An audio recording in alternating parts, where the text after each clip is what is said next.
এটা কৃতজ্ঞতা না, সঞ্জয় হয়তো এটা বলতেই পারে যে আমি ওর ছবিতে ছোট্ট একটা মানে চরিত্রে অল্প একটু সময়ের জন্য মানে অতিথিশীল হিসাবে কাজ করেছি। বিষয়টা আসলে সেই জায়গা থেকে না।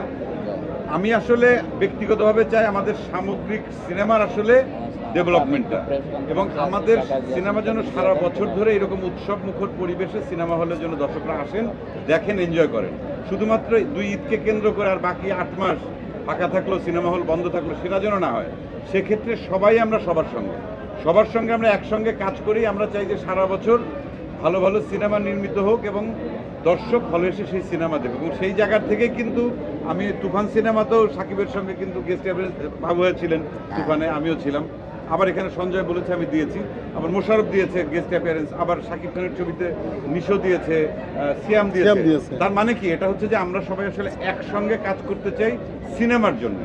সারা বছর ব্যাপী আমাদের বাংলাদেশের সিনেমা প্রেমী দর্শকরা যেন সিনেমা হলে এসে উৎসব করতে পারেন, সেটার জন্য আসলে আমাদের সামগ্রিক এই চেষ্টাটা দরকার, এবং এটা আমি মনে করি সেই চেষ্টারই একটা অংশ। একদম ভেরি ট্রু। আর সবাই সবার জায়গা থেকে ইন্ডাস্ট্রিকে আমরা কন্ট্রিবিউট করতে চাই। তো এই ইনসাফে আসলে এই আমার এমনি তো ধরেন পুরো জার্নিটাই তো খুবই রোমাঞ্চকর, কিন্তু একই সঙ্গে এতগুলো গুণী আর্টিস্টকে একসঙ্গে পাওয়া, এটা একজন ডিরেক্টর হিসেবে ভীষণ আনন্দের।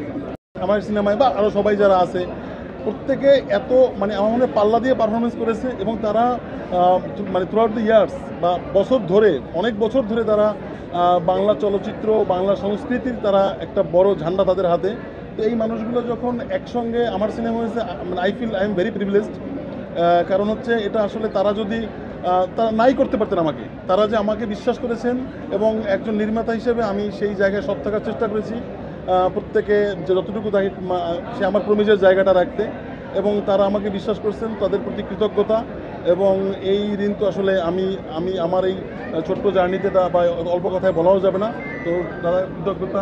মোশাররফ ভাইকে মিস করছি।